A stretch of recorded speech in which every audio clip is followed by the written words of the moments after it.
Graça e paz a todos, amém? Glória a Deus, para mim é sempre um prazer poder estar aqui, compartilhar com você a palavra do Senhor, refletir com você sobre nossos erros, os nossos acertos, sobre os nossos posicionamentos familiares. E eu quero, obrigado campeão, eu quero que você abra a sua Bíblia no Evangelho de João. Eu quero novamente fazer uma reflexão com vocês sobre esse texto, mas olhar de uma forma um pouco mais profunda. João, capítulo de número 2, verso de número 1, que nos diz assim, João 2:1, todos acharam, amém? Vamos ficar com essa tradução aqui, que aí todos ficam. E ao terceiro dia, fizeram-se umas bodas em Caná da Galileia, e estava ali a mãe de Jesus. E foram também convidados Jesus e os seus discípulos para as bodas. E faltando o vinho, a mãe de Jesus lhe disse: não tem vinho. Disse-lhe Jesus: mulher, que tenho eu contigo? Ainda não é chegada a minha hora. Sua mãe disse aos empregados: fazei tudo quanto ele vos disser. E estavam ali postas 6 talhas de pedra para as purificações dos judeus, e em cada uma cabiam 2 ou 3 metretas. E disse-lhe Jesus: enchei de água essas talhas, e encheram-nas até em cima. E disse-lhes: tirai agora e levai ao mestre-sala, e levaram.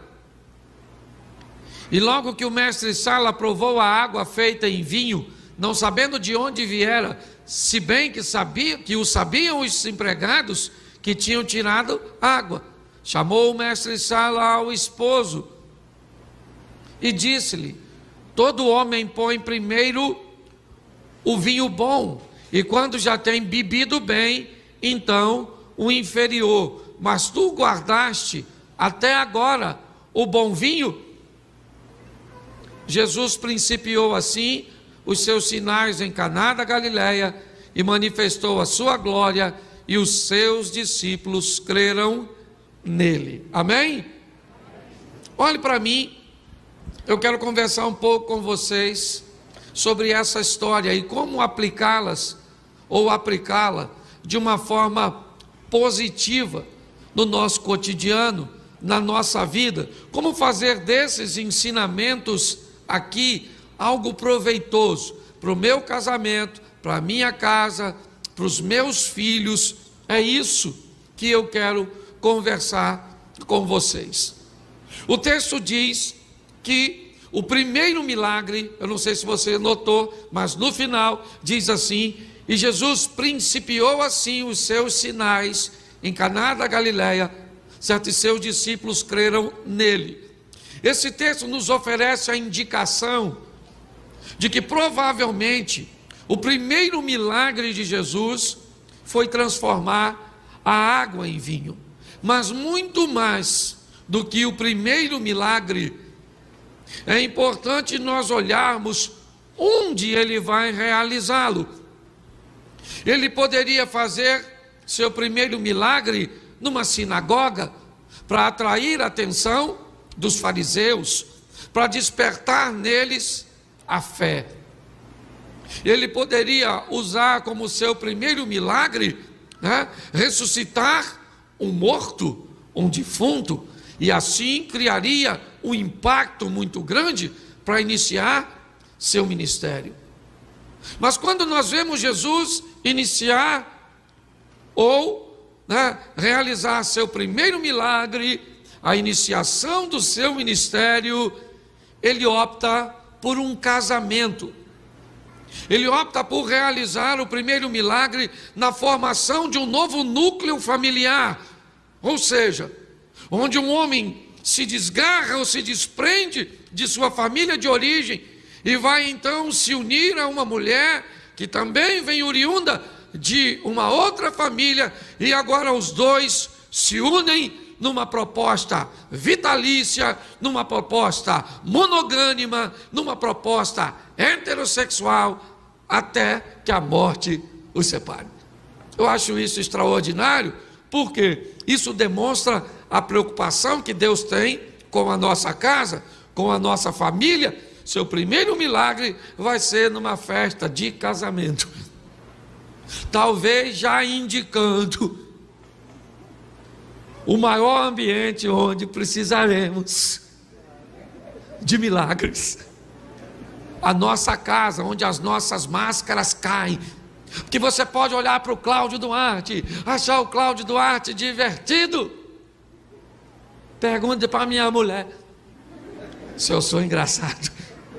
Você pode, olhar para o Cláudio Duarte e achar que o Cláudio Duarte é educado. Beleza. Pergunta para meu filho. Pergunta para quem convive comigo todo dia.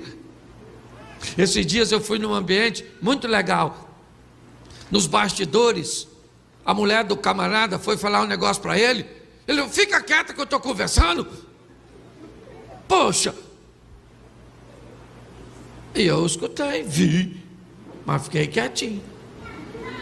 Menino, nós não fomos para o culto. Ele pegou o microfone, falou: gente, família é um projeto de Deus. Família é algo extraordinário. Eu pensei comigo, quem é aquela mulher que ele estava falando?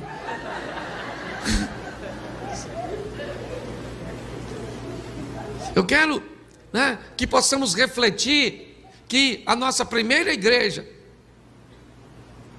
um local mais importante para nós, segundo a Bíblia, é a nossa família, a nossa casa. E ela sempre vai precisar de milagres.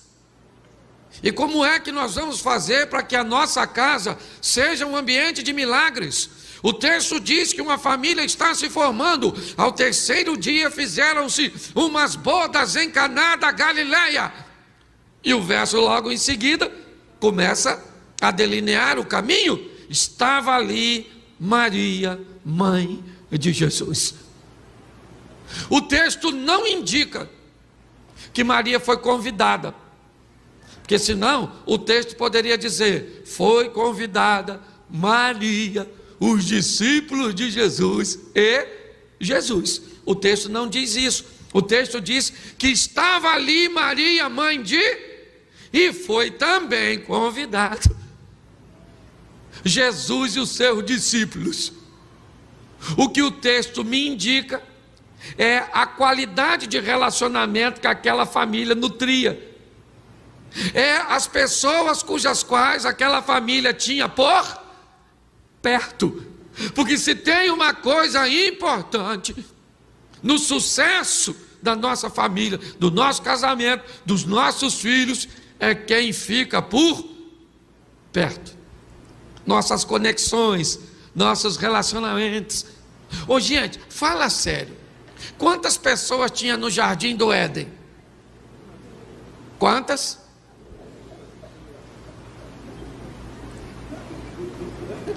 Como é que o Adão dá mole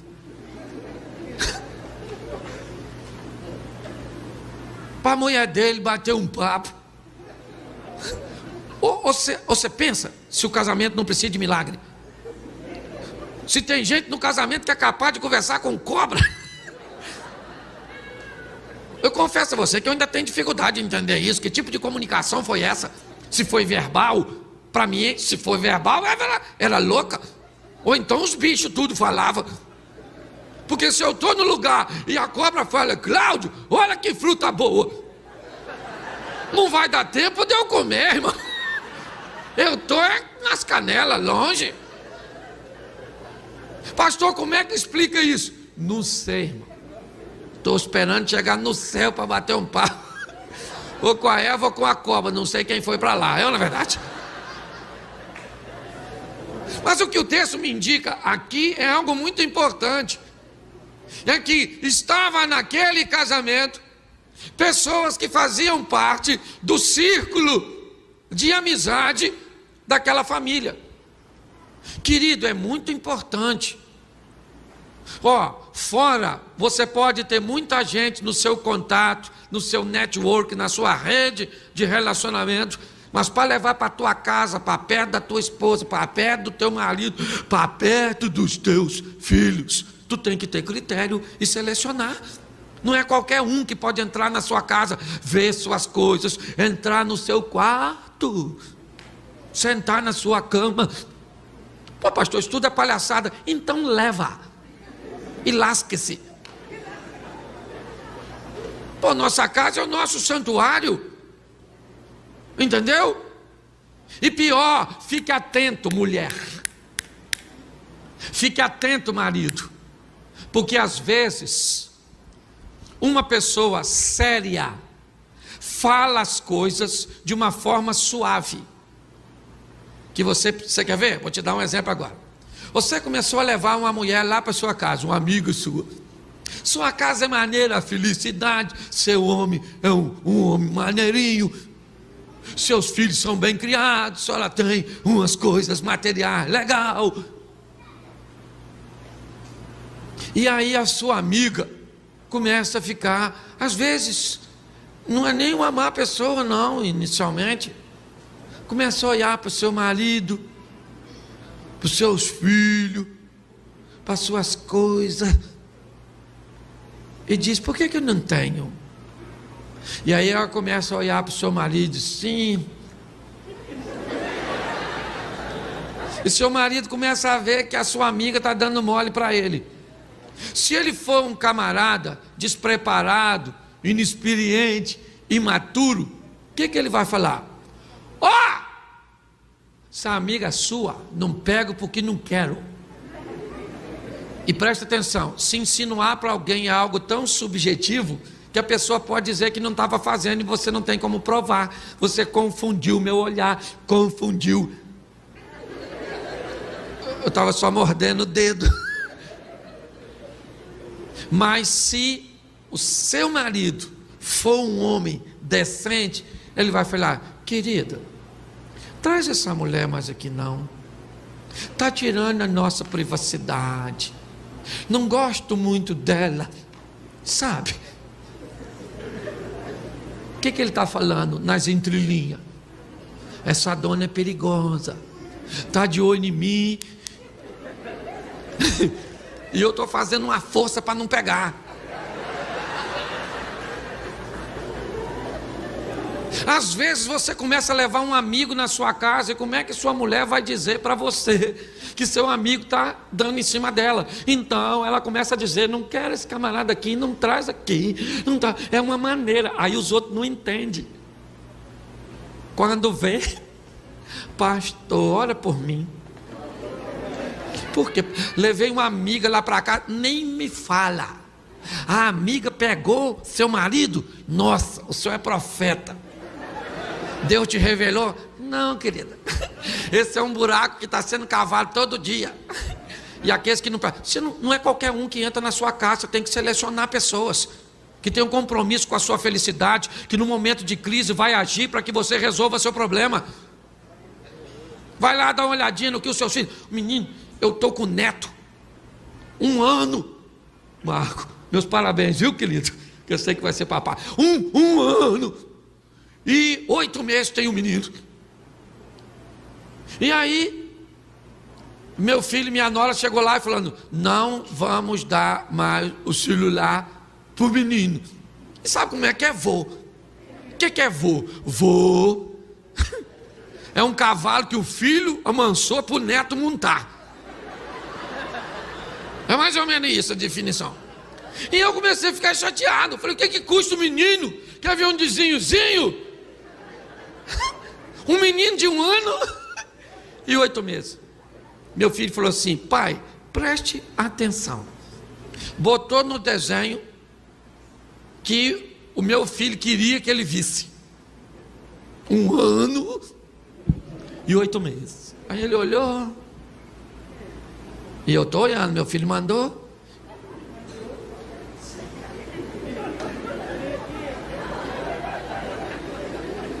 Eu falei, eu não estou vendo isso. E botou no que ele queria. 1 ano e 8 meses. Eu falei, sangue de Jesus tem poder. O que está acontecendo com essa geração? Tem que prestar atenção em tudo, ó. Em tudo, ó. Em todo e qualquer lugar. Quem anda perto da sua esposa, quem conversa com ela, nesses cabeleireiros, por exemplo, que põe aqueles troços que esquentam a cabeça da mulher. Se a cabeça da mulher já é perigosa, fria, imagine se esquentar, meu Deus do céu. Nós temos aqui o primeiro grande, né, o conselho. Estava ali Maria, mãe de... Pergunta minha para você e para mim também. Quem está na sua casa, na sua vida, na sua intimidade? Hoje, meu filho, se você... pastor, não sei ainda. Então não leva. Entendeu? Então não permita se aproximar da sua família. Posso ouvir um amém? Mas o texto diz que Maria estava presente. Mas aquela família teve a preocupação de mandar um convite.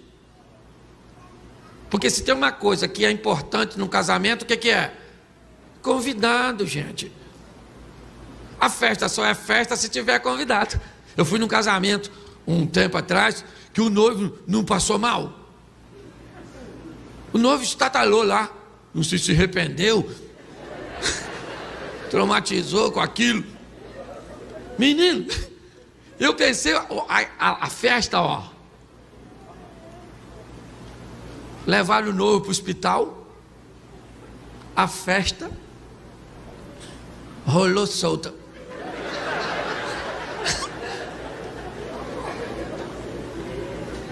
Descobri nesse dia que os convidados são muito importantes.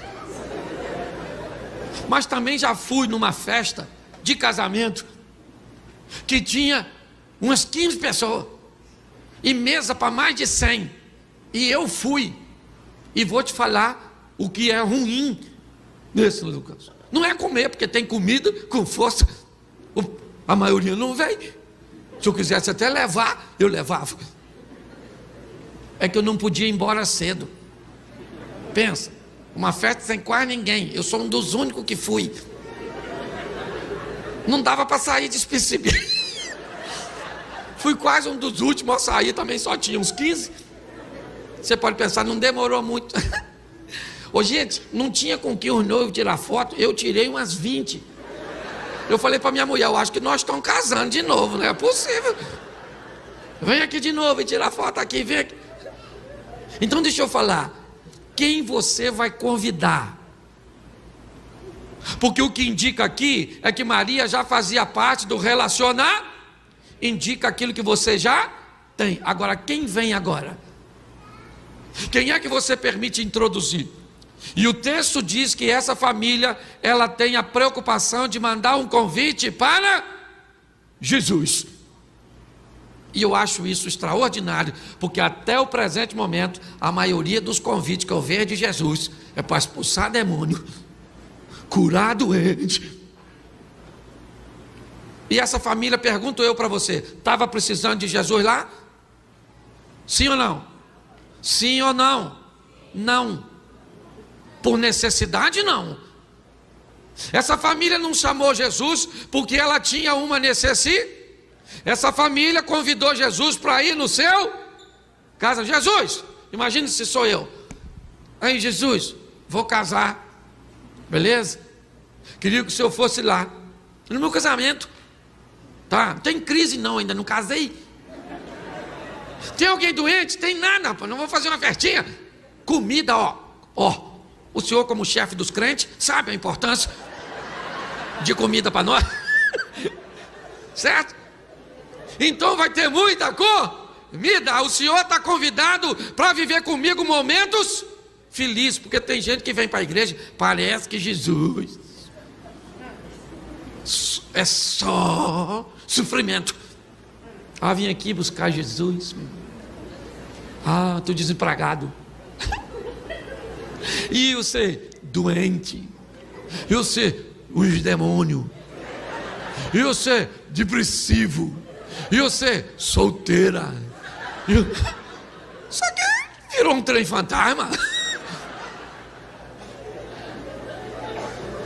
Fora os que vêm e não sabem o que vem. Você vem aqui, o que você tem? Tem nada, ué. Gente que não tem nada não pode vir, não? Os bons não vêm, é só os lascados. Deixa eu falar uma coisa para você. Trabalhe com prevenção. Leve Jesus para a sua vida antes do problema chegar. Faça dele parte do seu cotidiano, seja ele ruim ou seja ele bom. Jesus está lá, olhando uma musiquinha. Maneiro, imagine ele assim, ó. Isso. Ô, gente, ele é o rei da nação que mais gosta de festa. Os judeus têm 7. E os crentes protestantes no Brasil não gostam que nós dança. Você é louco? A Miriam dançou, o Davi dançou, todo mundo dançou, e na hora nós não podemos dançar? Eu não estou falando desses proibidão aí, doideira assim, não. Não é isso não, mano.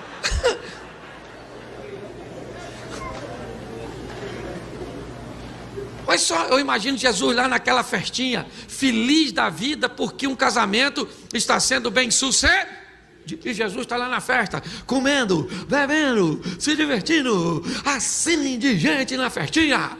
E Jesus está lá. Quando de repente, menino, o vinho começou a acabar.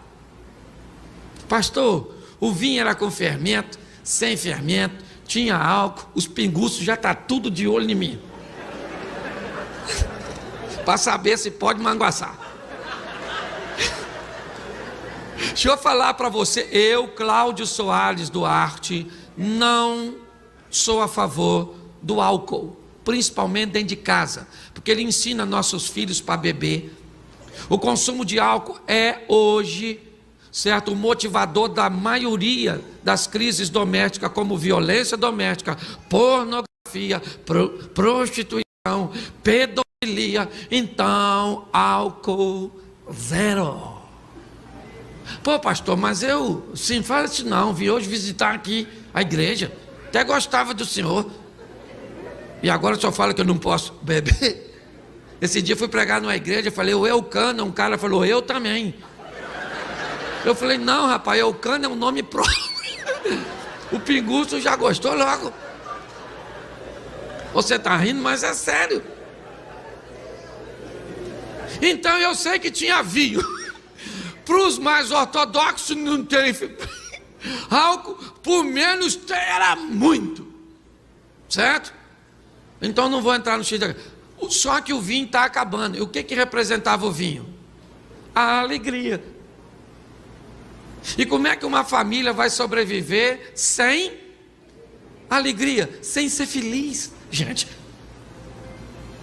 olha, eu vim aqui pregar, eu estou doido para voltar para casa, porque para mim não tem um ambiente mais legal do que lá na minha casa. Ô pastor, lá não tem problema não? Ó, às vezes eu vou para casa e chego lá, arrumo logo uma briga, dá até vontade de voltar para o culto, para ver se tem mais um para eu pregar. Mas é o lugar da minha felicidade, onde eu reabasteço, onde estão as pessoas que me amam de ver. Nossa família não pode faltar alegria, não pode faltar felicidade, pode faltar comunhão. Casamento é para isso, família é para isso, gente, para sermos felizes. Por que tem gente que trabalha? Porque não quer chegar em casa. Tem uns caras que ainda trabalham, sai do trabalho, e chega em casa. Aí a mulher fala, ele diz, eu nem escuto, pastor. Ela grita, mas eu estou escutando baixinho, porque quando eu bebo, perco a audição. Eu até entendo. Cuidado que você pode estar rindo de você mesmo. Talvez porque não gosta de estar em casa, ou porque é alguém que perturba o outro que acabou de chegar. Eu não sei quem você faz parte dessa trama. Eu sei que família é lugar para ser feliz. Vinho, muita felicidade. Felicidade no amor entre você e sua esposa. Quem aqui é casado, levante a mão. Olha que beleza, quase todo mundo. Deus te abençoe, te guarde. E meu sentimento? Ô gente, eu casei com uma mulher para quê? Para ser, ou melhor, não para ser feliz, para compartilhar a felicidade. Porque feliz eu já era sem ela. E se ela morrer hoje? Continuo feliz. Eu vou chorar um pouco para valorizar o defunto, mas, certo? Eu não dependo de uma mulher, você não pode depender de um homem para ser feliz. Quem te faz feliz é Deus. Posso ouvir um amém? Então para com essa palhaçada de depositar nos outros a sua expectativa de felicidade. Se decepciona com a pessoa, fiquei amargurado, nunca mais eu sou feliz. Então morre, miserável. A vida é assim de decepções. Família é lugar de ser feliz, quando os filhos nos irritam. O que eu faço? Eu sempre migro para um ambiente onde não está ruim.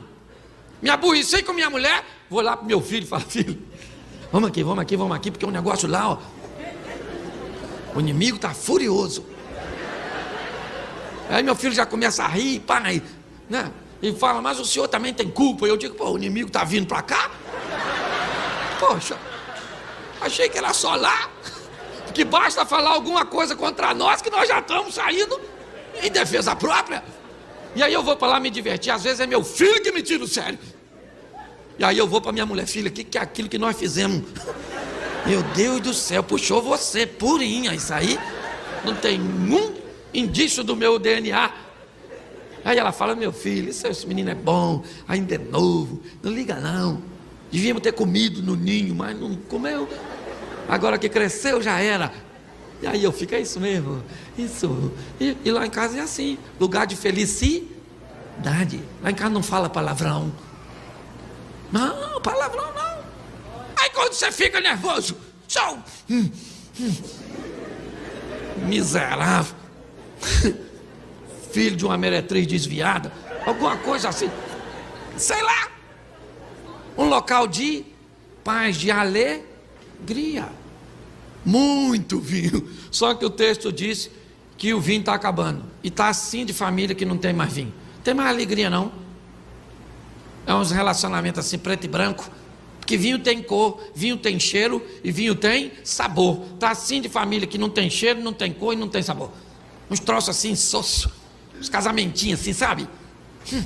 Foinha. Sabe? Os encontros amorosos são de 3 em 3 meses. E dura 5 minutos. Ô meu filho, vocês sabem quem fez? Tem criança aí, né? Não vou falar pornografia não, estou só brincando com você. Você sabe quem fez o sexo? Foi Deus. Vocês estão espantados?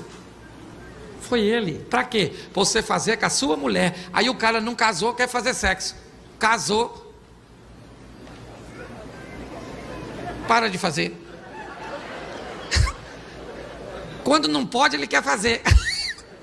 Quando pode. Não sei se o casamento assassina quase 90% dos hormônios. Tá namorando, você olha para ela e fala: maluco, ou ela sai perto de mim, eu vou rasgar ela no meio. Não é verdade? Casa não rasga nem na beiradinha, irmã. Você tá rindo de quem? De mim? Escute só. Casamento é lugar e família é lugar para sermos filhos são herança do... É isso aí, querido. Só que essa família está enfrentando um problema que muitos de nós temos. Porque eu aprendi uma coisa: família nenhuma pode não ter vinho nenhum. E família nenhuma vai ter muito vinho para sempre. Porque me parece que o vinho é um negócio que... Tem época que está tudo bom, louvado seja Deus. Tem época que diz: meu Deus do céu, por que você não volta logo? Oh meu Deus. Tem época que você fala: Jesus, se o senhor voltar agora, eu acho que eu prefiro ficar. Porque aqui está tão bom, eu estou me dando tão bem. Só que o texto diz que essa família enfrenta um problema. O vinho, aquilo que trava alegria, aquilo que trazia comunhão, sabe? aquilo que muitas vezes inibia os defeitos, estabelecia uma linha de comunicação mais clara, mais objetiva, sabe? Aquilo está faltando. E aí, quem é que nota isso? Quem tem compromisso com a família.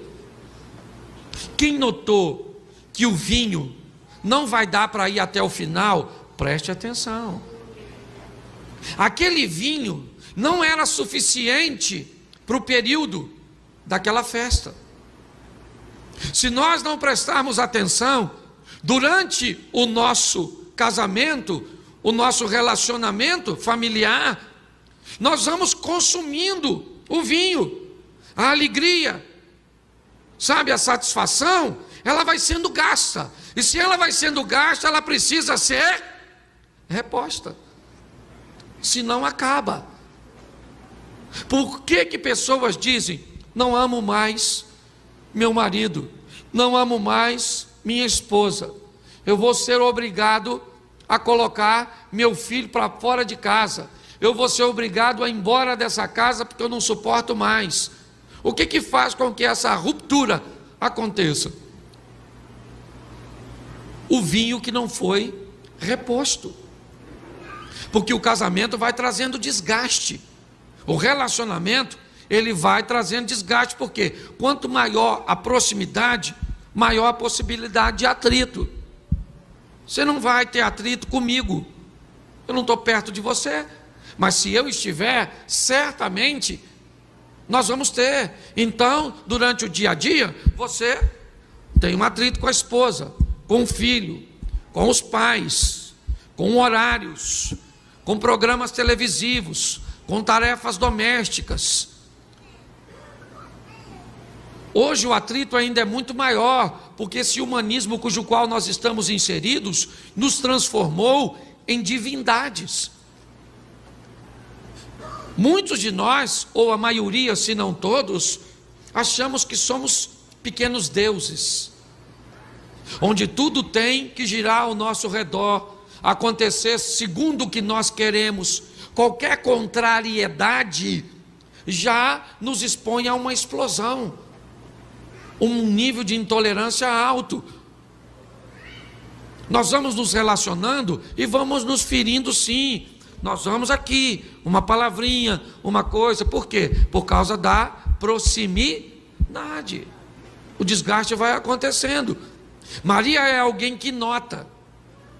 Aquela família, como eu disse, ela tem a preocupação de trazer para perto pessoas que têm o compromisso. É assim que funciona. Pega, por exemplo, uma palavra que hoje eu nem sei se usa mais, a palavra penetra. Aquele que não era convidado.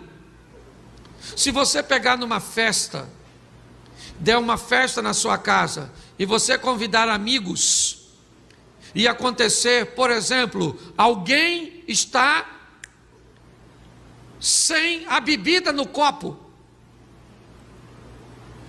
e o garçom não está passando por ali, e você já começa a ver nesse convidado ou nessa pessoa um índice de insatisfação, e você é amigo da família, você não quer que aquela pessoa saia daquela festa falando mal daquela família, dizendo que aquela festa não foi boa, porque quando você tem compromisso, aquela festa também é sua, mesmo que não seja na sua casa, é na casa de alguém que você tem compromisso. O que você faz? Não te serviram não, querido? Só um minutinho, tá bom? Ô garçom, dá um pulinho aqui, querido, e serve o amigo aqui que está com a bebida. Por quê? Porque se você tem compromisso com a casa, se você tem perto de você, de seus filhos, de sua família, você sabe por que é que as famílias de antigamente protegiam melhor seus filhos? Porque os vizinhos e amigos também ajudavam a criá-los. Se você tem mais de 30, tu sabe. O vizinho via você fazendo alguma coisa de errado, vou falar pro teu pai. E como é que nós fazia? Não vai. Fala não. Fala não. Senão eu vou apanhar. Hoje, se mete na sua vida. Aliás, se você achar meu pai para falar com ele, me avisa que eu estou precisando falar com ele. Porque às vezes tem pai que não tem nem tempo. Olha o filho sentado na sala e diz para a mulher: quem é esse menino aí? Ele diz: é o Jorginho, nosso filho. Menino, vem cá, Jorge, para me te dar um abraço. Se eu te visse na rua, eu não sabia quem você era. Tem mulher se sentindo viúva de marido vivo. Você está rindo, mas é sério. Maria é alguém que... Agora vamos cá. Se um penetra, olha o outro sem bebida, o que ele faz? Chama o garçom? Tá ruim aqui, né, irmão? Tomei quase nada, bicho. Ô festinha michuruca, hein? Nós precisamos trazer para perto de nós, de nossa casa, de nossos negócios, de nosso ministério, gente que tem compromisso. Isso é muito importante. Quando Deus te traz para uma igreja, que Ele é o dono, e você entra no banheiro e vê um papel higiênico, que caiu no chão o rolo por acidente, e você não coloca no lugar, essa igreja não é minha, eu não sou pastor, não interessa, essa igreja é do Senhor. Eu tenho que entender o que eu estou fazendo aqui, se há um comprometimento ou se não há. É muito importante. Quando nós olhamos para isso, o que vemos? Nós vemos, o vinho está acabando, não dá tempo de comprar. Essa estrutura aqui não é da nossa atualidade, não era assim, ir ali e comprar vinho para uma festa, ou comprar refrigerante para uma festa. Maria então está vendo que aquilo vai dar errado, que aquilo vai ser uma vergonha, que aquilo vai ser um fiasco, que aquilo vai ser um desastre. Então Maria, que está provavelmente nos bastidores, de onde parte a bebida, de onde saem os recursos para passarem pela porta da sala e serem servidos, porque essa é uma grande orientação. Os grandes problemas das famílias não acontecem nas salas de visitas, onde os outros podem ver, onde nós queremos oferecer a aparência. Ela acontece nos bastidores, no quarto, nos lugares onde as pessoas não podem nos ver. Por isso é que eu digo, quem já ouviu a expressão roupa suja se lava em casa? Esqueça isso. Você quer roupa suja a gente lava na frente dos outros. Que é isso, pastor? Sim, tem um problema para resolver, chama um mediador. Por quê? Porque na frente dos outros a gente fica mais educado. Se você está sozinho e você quer resolver um problema e a sua mulher falou um negócio que te irritou, como é que você fala? O quê? Fala de novo. Se você está perto de alguém, como é que você fala? Não entendi, você poderia repetir?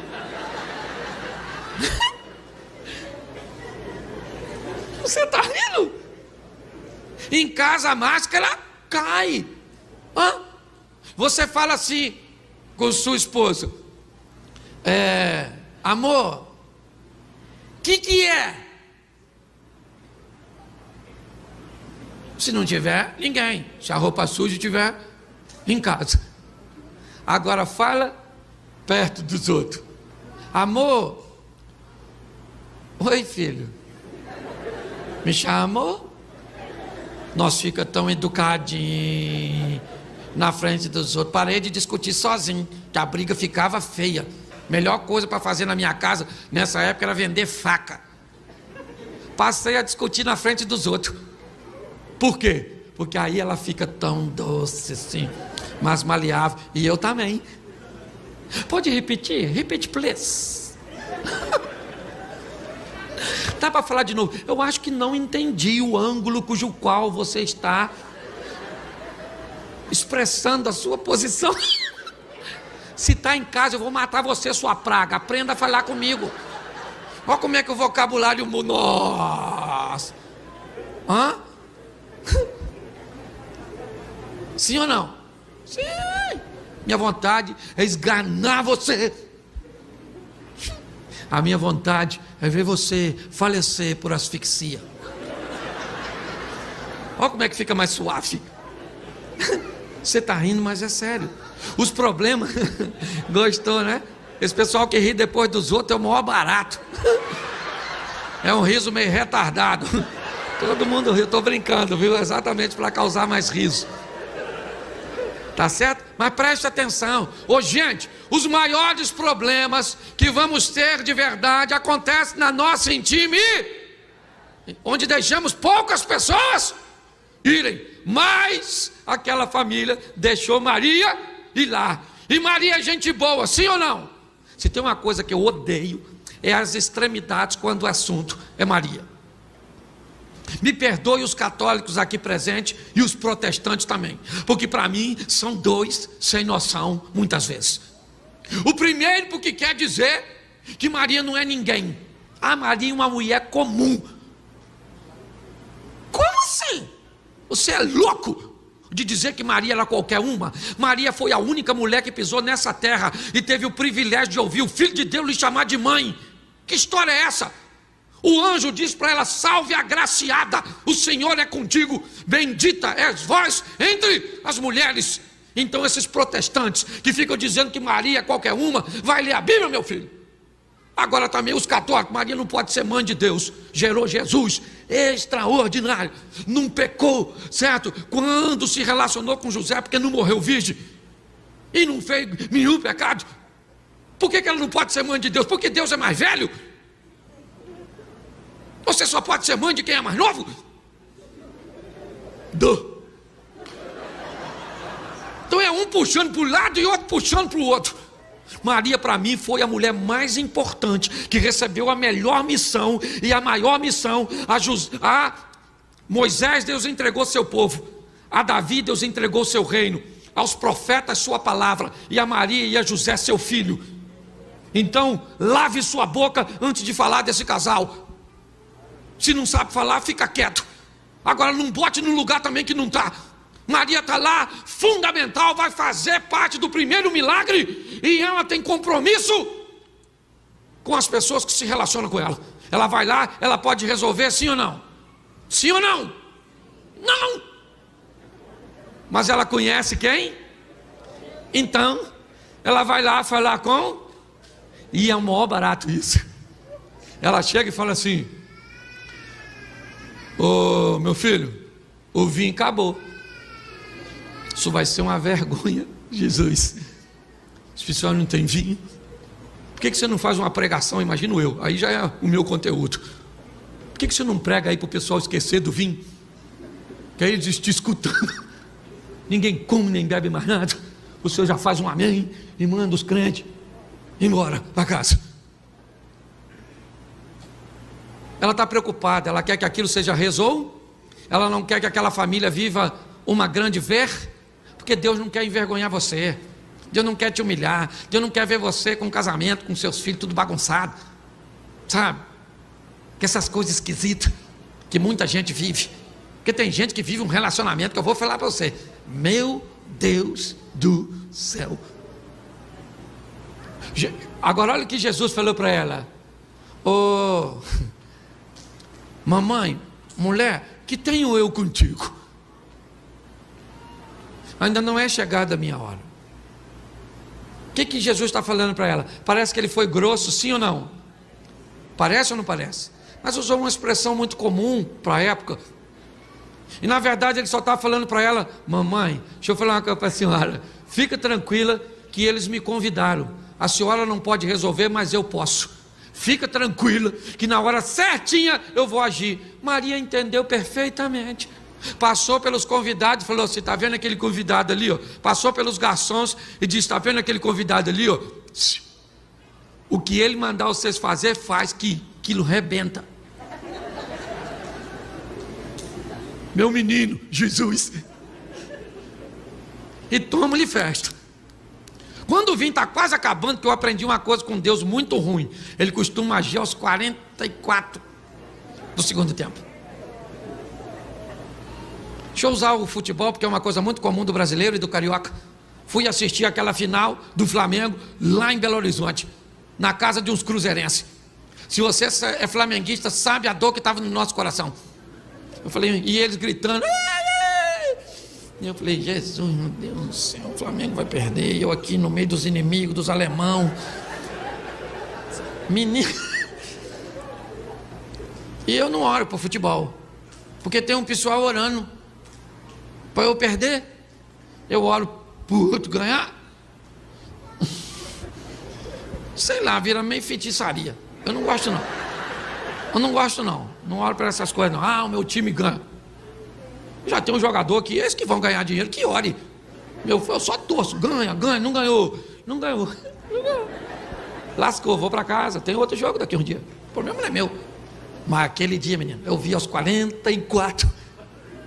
O Flamengo fazia aquele golão. Eu só no meio dos alemão, o único flamenguista. Falei, hoje Deus está querendo. Está querendo fazer igual o Josué. Hoje eu vou engrandecer o seu nome no meio de Israel. Falei, é hoje que eu vou arrebentar. Porque às vezes, querido, você está assim, pastor, eu estou nesse culto, eu estou assim mesmo. Aliás, eu não estou nem nos 44, já estou na prorrogação. Porque tem época. E quando tudo parecia perdido, o que tinha naquele casamento com fartura? Água. Porque às vezes seu casamento, sua família virou uma água. Não tem cheiro, não tem cor, não tem sabor, não tem nada. Se alguém pergunta quem é aquele ali, você fala, aquele em pé ali? É, meu marido.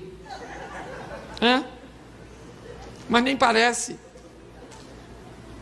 Mas é. Não que eu gostaria que fosse.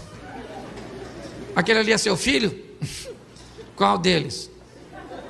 Aquele lá, o que está correndo. É, menino. Aquilo é meu, não para. Então, energia. Você queria que ele fosse doente? Criança tem que correr, rapaz. Deixa as crianças correr. Você não já correu? Agora os meninos correm. É porque você envelheceu, não dá para correr atrás. Você pensa que você não corria? Pergunta ao seu pai a quantidade que você corria. Esse menino é seu filho? Aprendeu essa velocidade porque saiu de tu. Meu neto vai lá em casa, sobe tudo.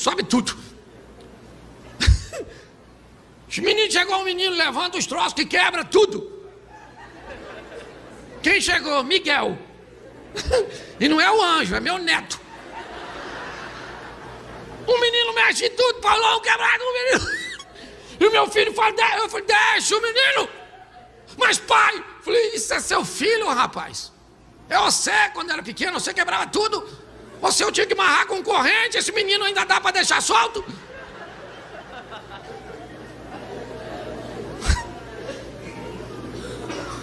Preste atenção. Eu queria que você olhasse o que está acontecendo aqui, sabe? E é nesse momento que só tinha água, porque tem uns casamentos e umas famílias que é água, ninguém pode sujar nada. Ninguém pode sujar nada. O marido chega em casa, a mulher diz, tira o sapato, mão na cabeça, encosta na parede.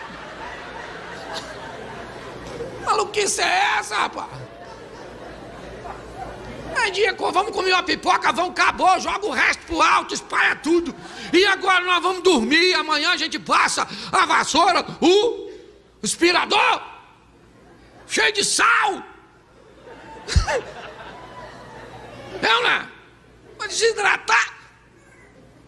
Maravilhoso. Mas não, as crianças que não podem fazer bagunça, o menino quer correr, não corre não. Por isso que eu gosto de casa de aglutinado. Por isso que eu prego sobre isso. Casa de aglutinado, as crianças são fera. Catarros correndo. Os meninos cheios de saúde. E correm para lá, e com o menino resfriado, dá banho. Em fio de dispersivo. Vai na casa de dispersivo, os meninos bobão. Tio, boa noite. Fumou o quê, garoto? Cadê o resto dessa sua pedra?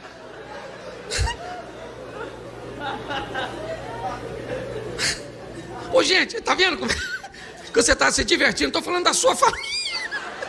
De você se divertindo com a sua própria história. Isso aqui é quase uma biografia sua. Ou nossa. certo? Então o que nós olhamos? Nesse momento que só tem água, porque tem casamento que já é água, as famílias aguardam.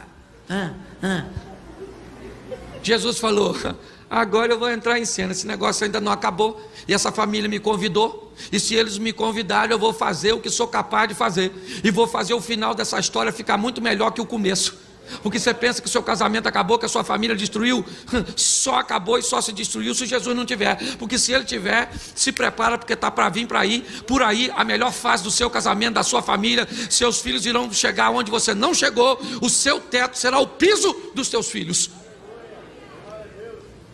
Aí sabe o que Jesus fez no auge da crise? Falou: gente, ó, o vinho acabou. Pessoal aí, ó, tem dinheiro não, quer fazer festa, mas não tem. Sorte deles é que eu estou aqui. E presta atenção no que eu vou fazer agora, que é essa água. Pim, pim, pim. Bebe agora para ver se é vinho. Foi isso que ele fez? Sim ou não? Não, ele chamou o garçom e falou assim: irmão, tá vendo aquelas talhas de água lá? Enche até a boca de água. Beleza. Maria tinha falado: obedece a ele. Encheram. Aí Jesus falou: agora pega um pouco e leva para o organizador da festa, para o maître, e manda ele provar. Eu imagino o cara levando. Aquela água estava suja, que o pessoal lavava a mão, e Jesus mandou o cara tomar. O garçom só levou porque era para o cara. Se Jesus falar, toma. Porque quando o cara tira, o que tem ali? Água. E ele está levando para o cara provar o quê? Água. Quando ele chega lá, falou: o moço lá falou para você provar. Quando o cara provou, falou: nossa, que vinho bom, é isso que vai servir agora? O servente deve ter falado: o que tem aí? O servente sabia que tinha tirado água, o cara não sabia de onde vinha o vinho, ninguém sabia nada, porque Jesus entrou em cena. E quando Jesus entra em cena, o impossível acontece, o inacreditável começa a se tornar real. 6 talhas de aproximadamente 70, 80 litros cada uma. Jesus acabou de dar presente para o noivo, um vinho caro. A festinha continuou, sim ou não? Sim ou não? Mas ninguém que estava na festa soube disso. O agir de Jesus passou despercebido por todos os que estavam lá. O único a narrar isso é João. O que isso indica, pastor? A descrição de alguém tão poderoso que quer entrar hoje na sua vida, no seu casamento, livrar você da vergonha, e ninguém precisa estar sabendo. O que ele quer é que você o honre com o estilo de vida que ele vem te oferecer. É só isso. Agora, a decisão de levar Jesus para essa festa não foi de Jesus, foi de quem estava constituindo a família, o dono da casa. É você que diz quem é que entra lá. É você que diz. É você que diz quem entra na sua casa. E não por um programa televisivo, não por levar uma Bíblia para casa, não por ligar um rádio numa emissora gospel. Não é disso que eu estou falando. Eu estou falando de estilo de vida, de comportamento, de santidade, de comprometimento, de pessoas que vão olhar para você e vão dizer: eu vejo Deus na sua vida. Graça e paz a todos, amém? Glória a Deus, mais uma vez juntos para refletirmos sobre a palavra do Senhor. E hoje eu quero refletir com vocês sobre o Evangelho de João. Eu preciso que você abra a sua Bíblia. João, capítulo de número 2, se você tiver uma Bíblia, abra. Se possível, deixe ela aberta. Se possível, confira tudo aquilo que for falado. João, capítulo de número 2, verso de número 11. João 2:11 diz assim: Jesus fez esse seu primeiro milagre em Caná da Galileia. Assim ele revelou sua natureza divina e os seus discípulos creram nele. Preste atenção em mim, pois nessa narrativa João me parece descrever o primeiro momento que os discípulos se deparam com a natureza divina com Jesus, ou de Jesus. Até então me parece que eles lidam com a sabedoria, com a maneira cuja qual Jesus intervinha, seu discurso, sua oratória, sua retórica, a maneira com que ele apresentava a palavra, a clareza de sua comunicação. Mas nesse episódio, a Bíblia diz que pela primeira vez os discípulos vão ver uma outra face de Jesus. Nesse momento eles vão se deparar com o poder que Jesus tem de realizar milagres, maravilhas. E por onde ele deveria começar? Certamente, com 3 anos apenas para expor seu ministério, quanto mais rápido ele expandisse o conhecimento a respeito dele, seria melhor. Com certeza seria melhor Jesus ter feito um milagre mais expressivo, num ambiente talvez mais numeroso. Não poderia realizar seu primeiro milagre na festa da Páscoa, onde todas as pessoas convergiam para Jerusalém para celebrar. E se ele fizesse um grande milagre naquele ambiente, as pessoas iriam levar cada uma para a sua cidade, para a sua região, a história de que estava no meio deles um milagreiro, alguém que havia realizado um grande milagre. Talvez fosse mais impactante entrar num cemitério de Jerusalém durante um velório, ou quem sabe mais de um, e ir ressuscitando mortos. E então eles voltariam para sua casa, todos os vizinhos iriam ver, seria extremamente notório. Mas preste atenção que Jesus resolve realizar seu primeiro milagre num núcleo de nascimento familiar. É numa festa de casamento que Jesus resolve fazer o seu milagre. Um milagre que me parece vai passar despercebido pela maioria das pessoas. Basicamente, os convidados não vão ter acesso a essa informação. Em seu primeiro milagre, Jesus passa praticamente despercebido. Ele quer dar uma visão primária a seus discípulos, é verdade. Mas é importante nós entendermos que ele não escolheu o casamento para fazer o primeiro milagre aleatoriamente. Jesus realiza o seu primeiro milagre numa festa de casamento, porque é ali que a família se forma, é ali que a sustentabilidade vai se estabelecer para as novas gerações. Lutar contra a família, lutar contra a união que cria a sustentabilidade, colocando outra geração em vida no mundo, é o segredo de que a humanidade vai permanecer. Todas as vezes que a luta se estabelece para que uma nova geração não venha nascer, inevitavelmente há uma ruptura. É isso que nós temos visto.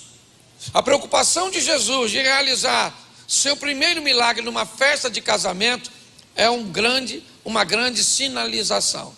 Quantos solteiros nós temos aqui? Eu queria que você fosse franco. Não quero, por favor, desmerecer você em nada.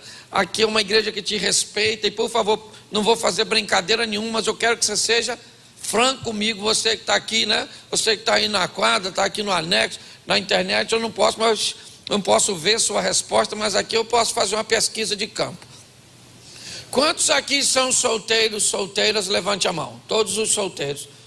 Beleza, baixa a mão. Quantos de vocês, sinceramente, não estão afim de casar? Levanta a mão. Isso, quase 20% das mãos que levantou a mão. A moça fez até questão de sinalizar aqui para dizer: nem olha para mim porque não vai rolar. Já fez código Morse ali. Nós já temos nessa geração uma turma que não está a fim de casar, que provavelmente não está a fim de ter filho, porque filho engorda, porque filho dá despesa, porque filho come, porque filho deixa seu peitinho mole depois de mamar. Esse troço tudo vai acabar com a sua beleza, certo? Isso já é uma mensagem que está sendo transmitida para essa geração. Então nós precisamos resgatar valores. Eu sei que tem uma turma que vem nesse mundo para carreira solo. Nem todo mundo é obrigado a casar, não.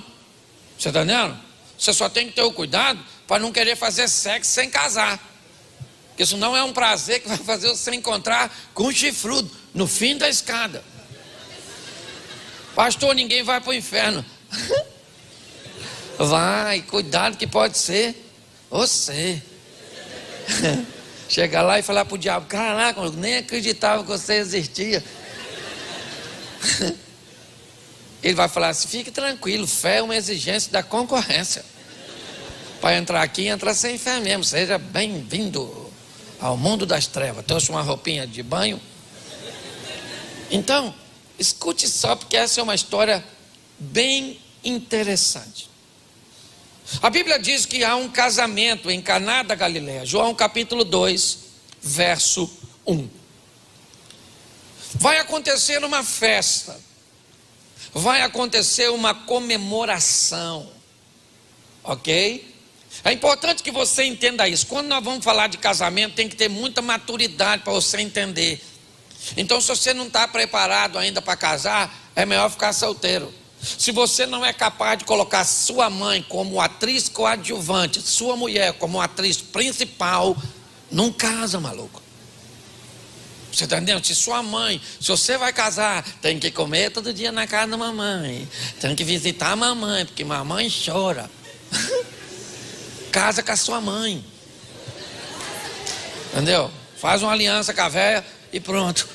Certo? Se você não está pronto a deixar suas amizades, futebol em segundo plano, já vou falar disso mais à frente, mas é importante você entender.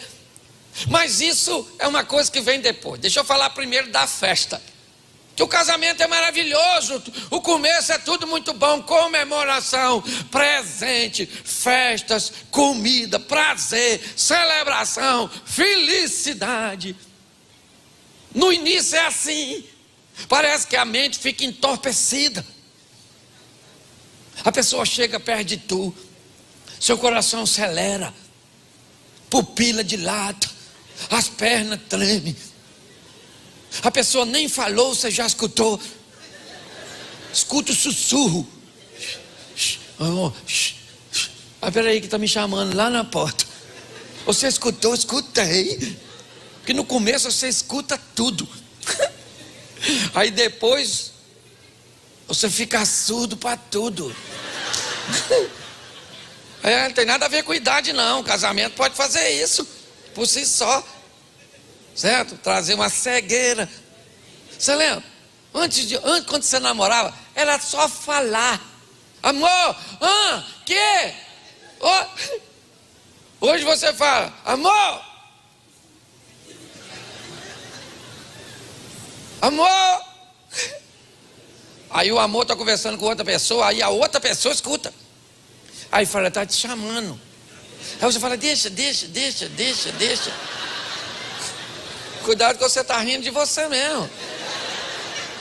Eu queria que você entendesse que nós estamos num ambiente festivo, está tendo uma festa, certo? E essa é a grande questão. As pessoas se preparam apenas para os momentos de festas, os momentos de alegria, de celebração, de prazer, de unidade. Isso é maravilhoso, mas não dura para sempre.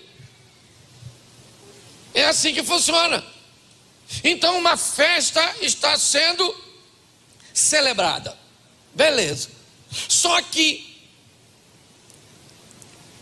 além da festa, aliás, para que uma festa aconteça legal, precisa de uma outra coisa. A primeira é a festa em si. A turma que decidiu que vai fazer o churrasco, a celebração, a feijoada, a comida, o casamento, o aniversário, a comemoração, certo? Mas a segunda coisa, talvez até mais importante que a festa, o que que é? O que que é? Não, os convidados.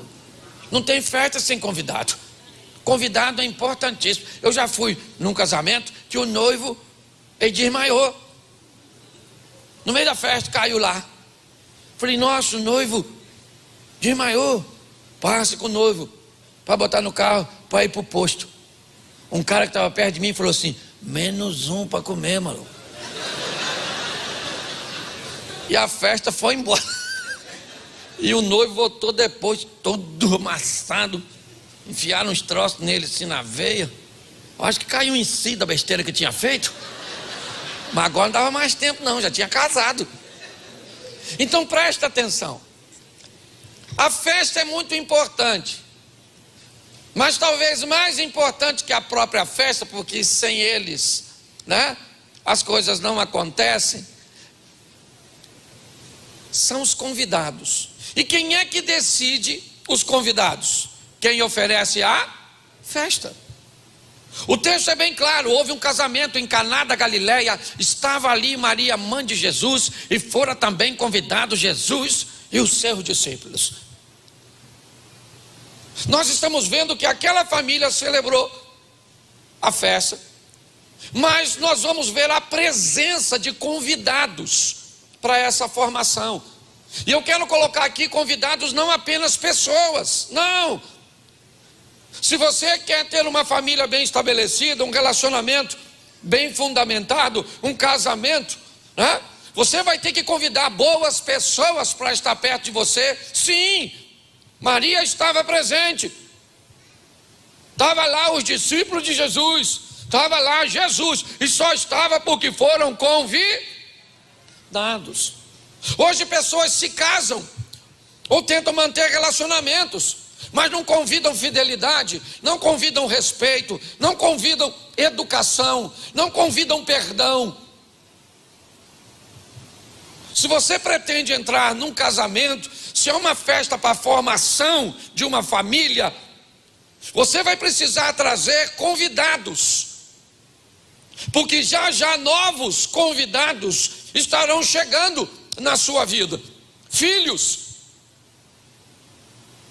E eles crescerão descobrindo quem você convidou. Quem você convidou para participar na sua festa, no seu casamento, na sua família. Hoje eu vejo pessoas que me parece que convidam a amargura, o ressentimento, a ignorância, a traição, a avareza, a violência. Me parece que são os convidados. Você vai na casa de determinadas pessoas em festas, você fica abismado com o tipo de pessoas que essas pessoas convidam para ir à casa delas. Eu olho e digo, esse negócio tem alguma coisa de errado. Que tipo de música é essa que foi convidada para vir numa festa? Eu acho que esqueceram, convidaram a música e eu. Um dos dois não deveria ter sido convidado para aquela festa. Ou aquela música ou eu, porque eu não vou caber naquele ambiente. Às vezes me chama para ir naquele casamento tem um tipo de bebida que eu não deveria estar lá. Cometer um erro na hora de convidar o pastor Cláudio para estar naquele ambiente, com aquele tipo de gente, com aquele tipo de roupa, com aquele tipo de comida. Você vai em determinados lugares, você vê as pessoas acessando sites, fazendo parte de determinados grupos que tem alguma coisa de errado, tem algum problema. convidar isso para entrar na sua casa, na sua vida, na sua família. É você que convida. Seu casamento deve ser uma festa, sim, onde tenha celebração, onde tenha felicidade, onde tenha prazer, onde tenha alegria. Mas isso quem determina é você. É você que determina quem é que vai frequentar a sua casa. E eu digo desde pessoas até músicas, bebidas, vestes. É você que determina.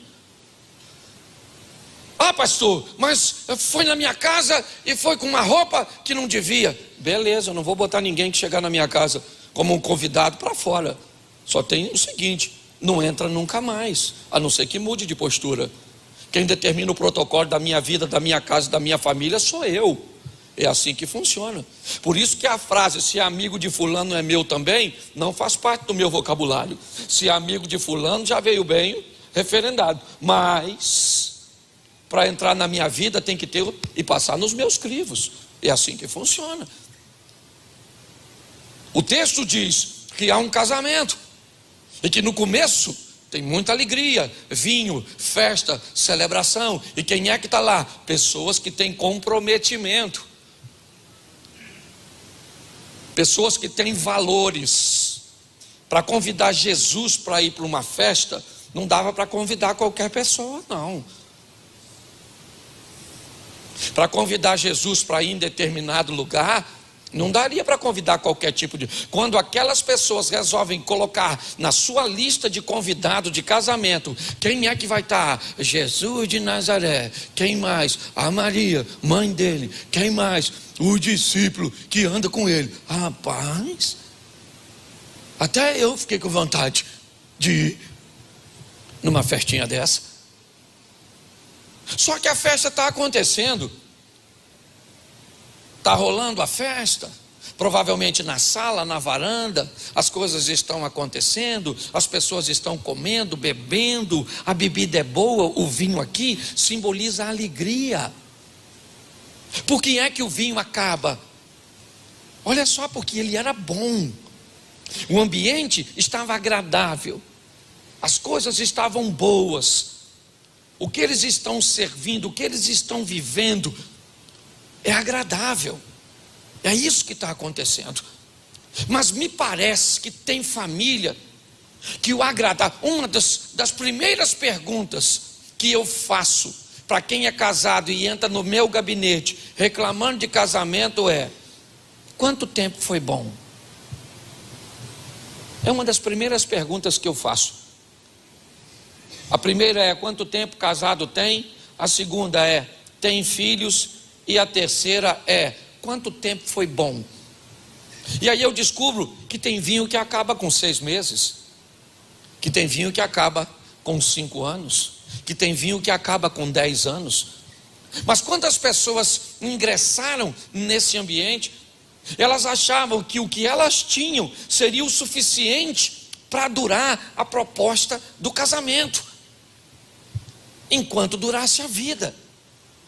Ninguém que se casa esperando se divorciar, a não ser aquelas pessoas que estão em processo de fuga. Tem pessoas que para sair de casa se casa com o primeiro, certo? Aliás, tem gente que só se casa porque tem uns pais muito doidos. Tem pais, eu não sei hoje como é que anda, mas antigamente era assim: o pai preferia que a filha casasse com uma pessoa errada, virgem, saísse de casa virgem, perdesse a virgindade com o noivo, depois separava, voltava para casa, e aí era cerol com a rapaziada, mas pelo menos saiu de casa grávida. Alguém lembra de alguma coisa assim? Levanta a mão por gentileza. Aí tem gente que sabe, e você não quis denunciar, porque às vezes era alguém da própria família. Vi muito isso. O que nós estamos vendo é que o ambiente bom está consumindo o vinho. As pessoas estão bebendo, se divertindo, só que lá nos bastidores, provavelmente na cozinha, na despensa, eu não sei onde é que estava o barril de vinho. Eu não sei onde é que estava o recipiente do vinho. Eu sei que Maria foi uma das primeiras a notar que aquele vinho não vai dar para ir até o fim. Aquele vinho, ele vai acabar.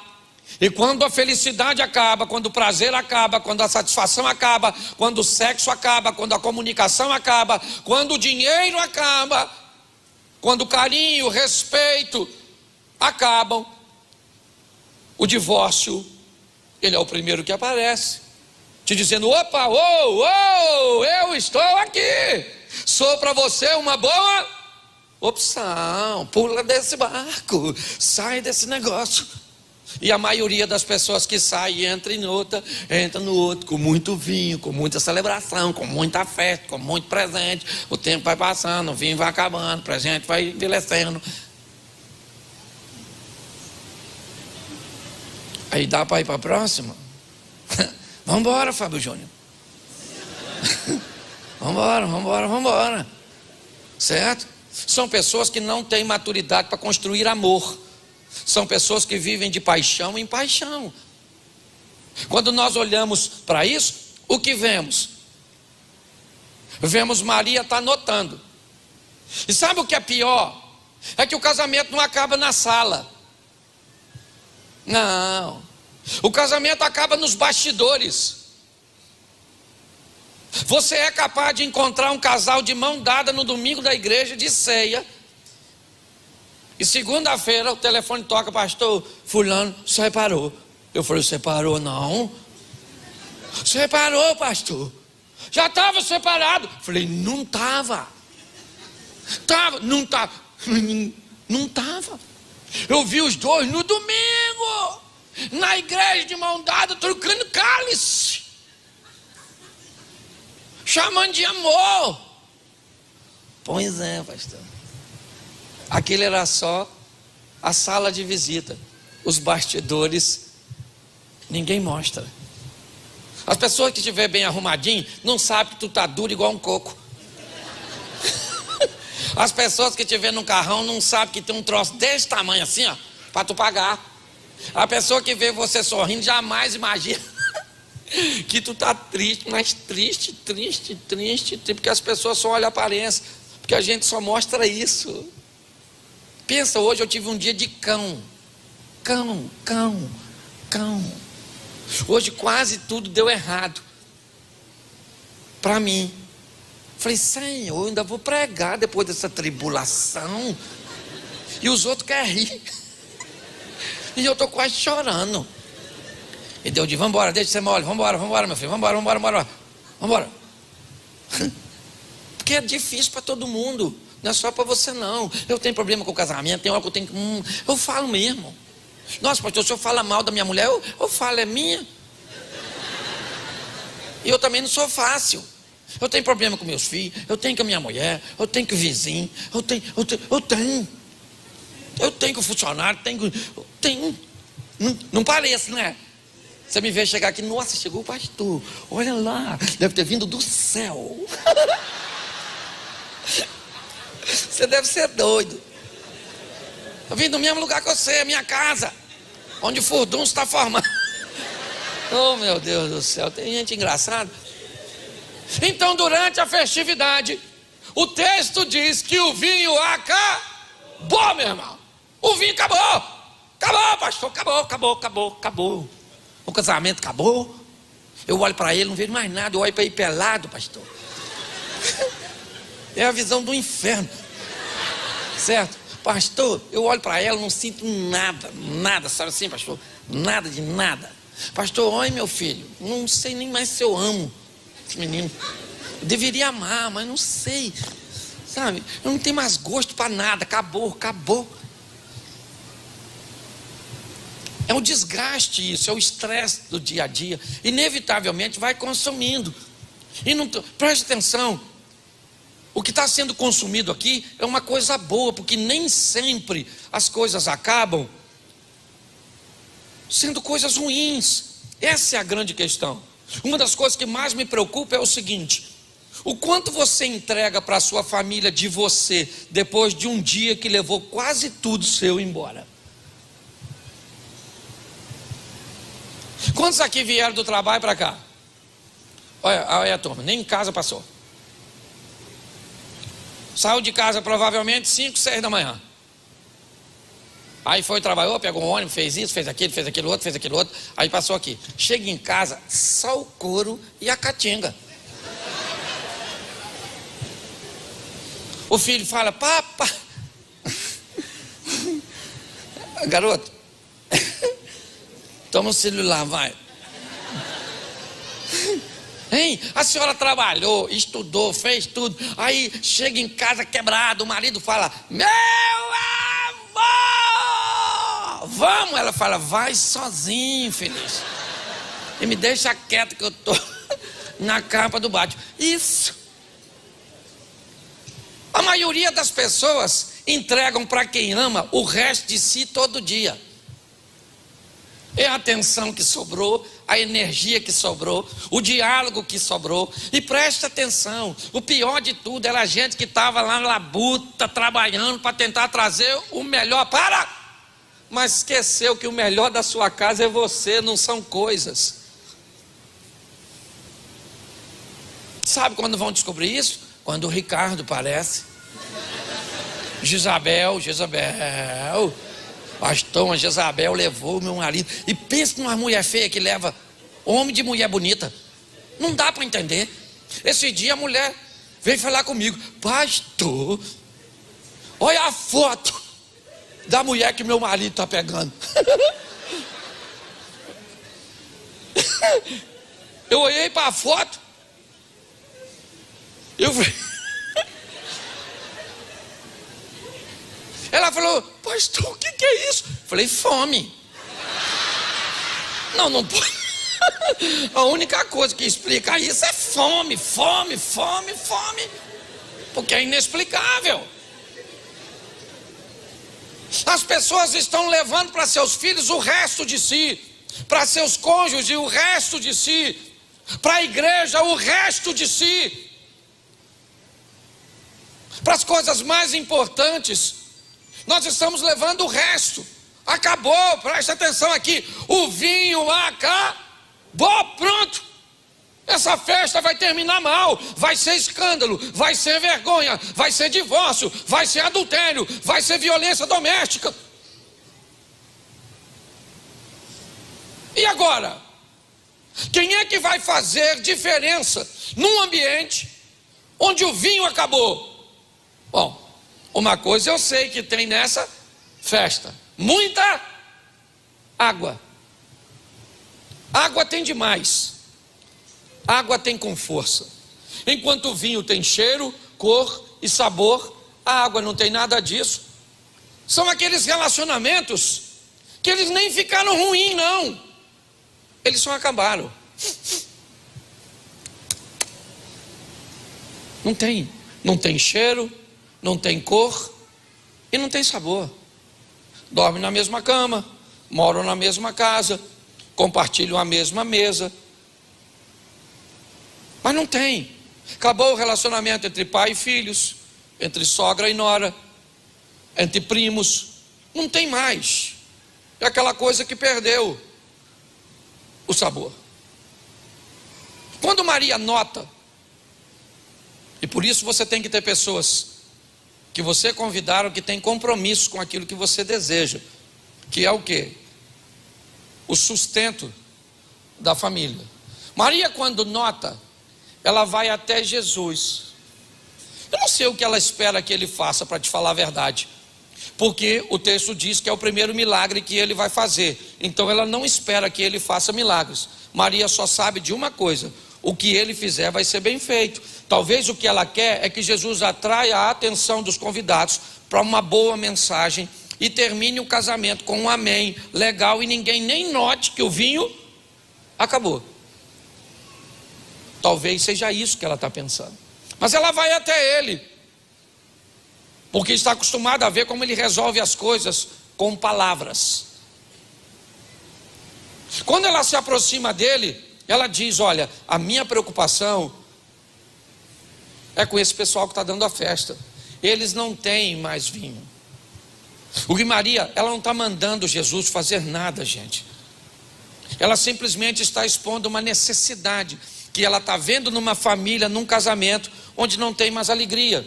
O vinho que simbolizava a alegria, o vinho da vide, o vinho da uva, ele acabou. Jesus disse: deixa comigo. Ela passa então para os criados, pelos serventes, e diz: olha, preste atenção agora no que eu vou dizer a vocês. O vinho acabou, a festa está em perigo, preste atenção nele. O que ele disser para vocês fazerem, faça, porque é a ação dele que vai livrar esse casamento e essa família do fiasco. O que mais me intriga nessa história é que quando Jesus vai fazer o milagre, ele não coloca vinho no odre de vinho. Preste atenção. Tem gente que defende, a turma que gosta de tomar uma manguaça. Ô pastor, preste atenção. Jesus transformou água em vinho. Poxa, que toma só um negocinho. Bom, a Bíblia tem alguns exemplos. Um cara encheu a cara, ficou pelado. Lembra dele? Se não lembra, vai ler na Bíblia. O outro usou a bebida para persuadir um marido a ir para casa e se deitar com a esposa. O outro pediu a cabeça de João Batista na festinha de aniversário, porque estava chapado, o Herodes. As outras embebedaram o papai para se deitar com ele. Bebida sempre foi problema. Sai desse troço. É a porta de entrada para as drogas. É a bebida. Sai desse troço. E o mais interessante é que Jesus poderia ir lá no odre de vinho e fazer aparecer vinho dentro do odre. Pronto. Bom, gente, ó, dá um pulinho lá no odre de vinho e tira o vinho que está lá dentro. Não. Ele remove o odre de vinho e diz: enche de água as talhas que já estão cheias de água. Bom, o que indica é que o vinho que Jesus vai fazer não é o vinho da uva. Não. É o vinho da água. Se o vinho representa a alegria e Jesus está tirando a alegria da água, basta você pular de João 2 para 4, que ele está conversando com a mulher samaritana e diz para ela que ele é a água viva. O que o texto quer dizer é que para você ser alegre, feliz e pleno, você não precisa de bebida, você precisa de Cristo. Se você quer plenitude, é dele que você precisa, porque ele traz a felicidade, o prazer, a celebração, a festa. É assim que acontece. Quando nós olhamos para esse momento, ele diz: olha, pega aquelas talhas e enche de água até a boca. Beleza, vamos lá, completa de água. Por quê? Porque água tem. Mas esse não é o problema do casamento. O problema do casamento é vinho, é sabor, é cheiro, é cor, é desejo, é prazer, é isso, é satisfação. E é isso que essa família não tem. O que tem nessa família é água. Então Jesus disse: coloca água. Bom, está cheio de água? Está cheio de água. Agora tira a água do odre ou do barril de água e leva até o maître, leva até o organizador da festa. Beleza? O que eles estão levando? Água. Foi isso que eles tiraram. Entre o odre de água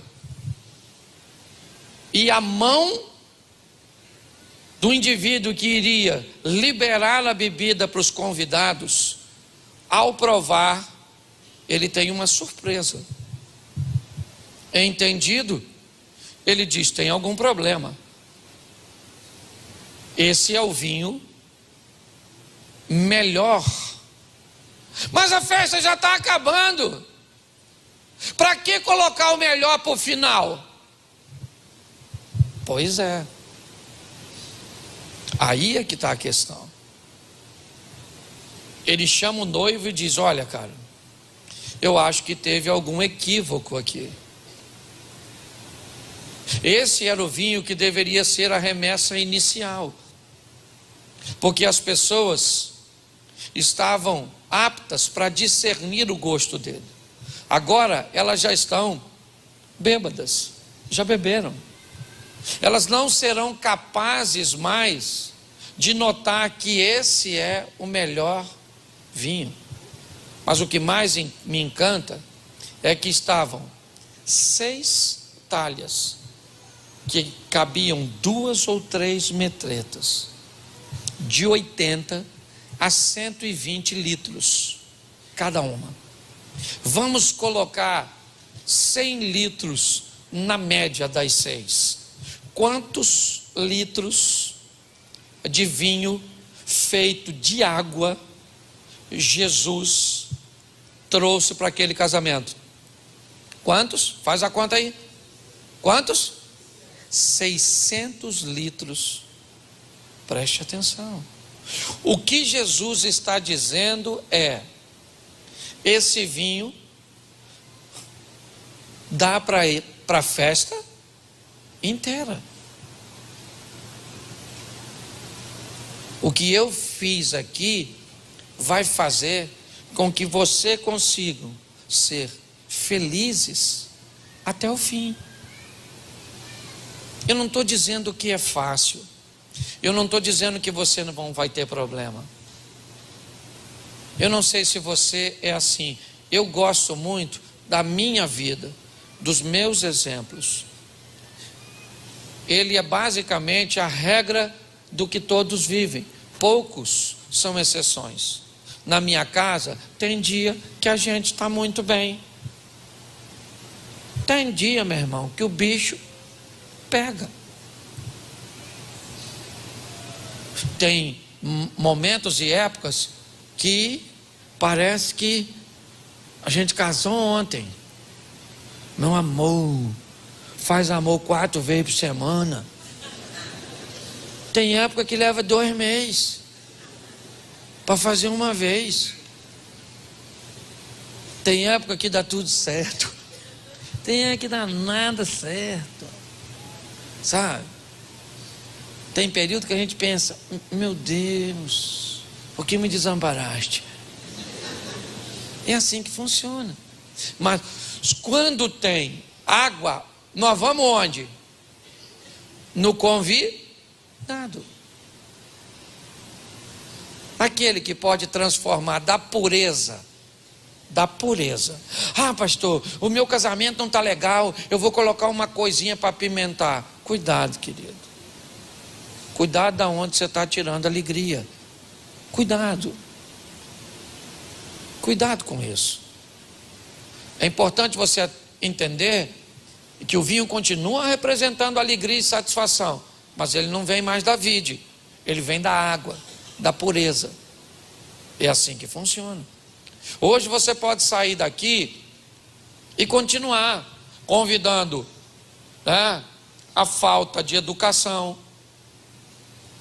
continuar convidando a grosseria. Acaba o culto: vamos embora, mulher, vamos embora, bora.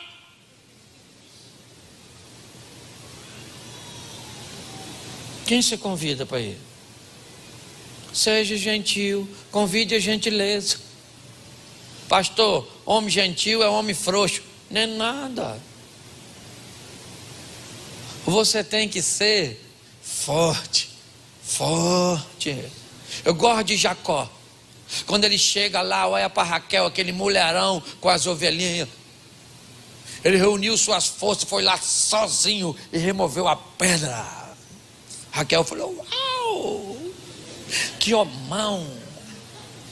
Aí ele começa a falar com Raquel. Raquel fala: eu sou sua prima. Aí começa a chorar. O mesmo cara que removeu a pedra agora está chorando. Raquel falou: meu Deus, que homem é esse?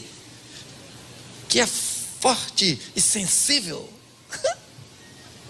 Na nossa época, o homem sensível era tudo esquisito. Sai daqui hoje, rapaz, para ser um bom pai. Pega esse filho seu. É ruim, mas é seu. Foi você que fez. Fala, vem cá, garoto, deixa eu dar um beijo em você. Que isso? Beijo de papai. Vem cá, garoto. Sai limpando.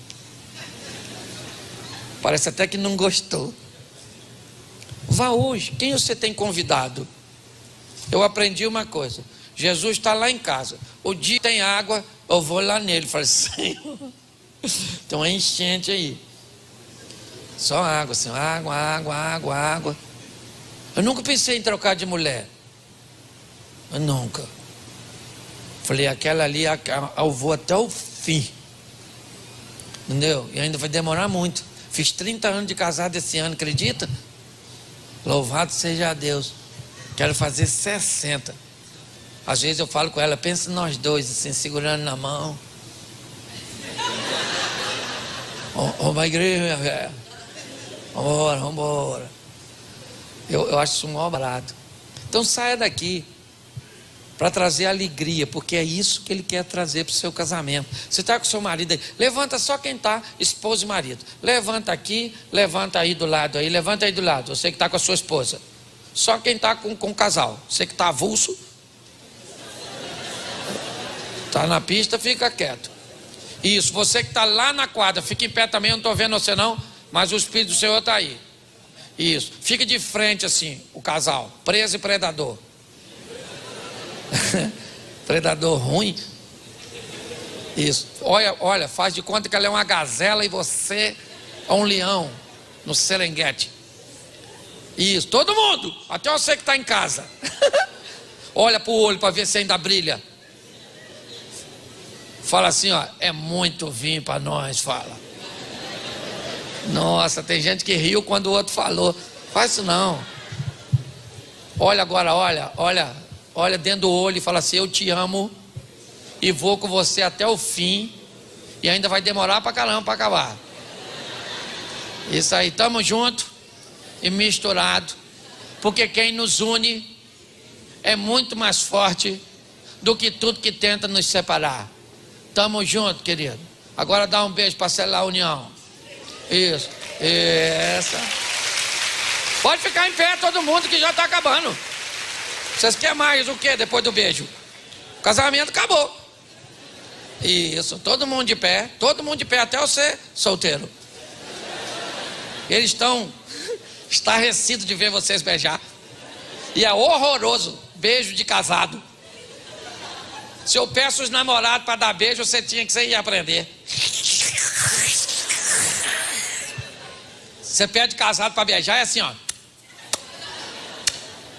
Isso lá em casa onde eu moro, lá perto é para tocar animal. Você tá rindo? Isso, vai para casa para ser feliz. Fecha seus olhos, me ajuda alguém aqui nesse teclado, trocando uma música santa. Isso, cadê o homem dali, ó? Casou. Isso, fecha seus olhos. Pode fechar que ninguém vai pegar nada seu não. Isso, fecha seus olhos. Eu não sei como anda a sua vida, eu não sei se o vinho já acabou. E não tem muito a ver só com o casamento não, pastor. O vinho acabou na minha vida profissional. O vinho acabou no meu relacionamento com Deus. Eu já estou basicamente tão cansado, Senhor, que eu estou sem prazer para nada. Está tudo sem sentido, sem sabor, sem cor, sem cheiro. Pois bem, o Jesus que estava no casamento de Caná é o mesmo que está aqui nessa noite. E vai acabar o culto. Eu não posso ir para a sua casa, mas Ele pode. Ele pode ir com você. Então, com muito respeito, se essa é sua noite, se hoje você quer dizer, eu estou precisando de sabor mesmo, porque o negócio está tudo, está insosso. Se hoje você quer voltar para Jesus ou recebê-lo pela primeira vez, a hora é essa. Essa é uma igreja séria, ninguém quer te constranger. Mas se essa é a sua noite, não endureça o seu coração. Leve Jesus para a sua casa. Ele só vai se for convidado. Convide ele para a sua casa, para a sua vida, para a sua família. Se nessa noite você deseja fazer isso, levante uma de suas mãos e nós vamos orar por você.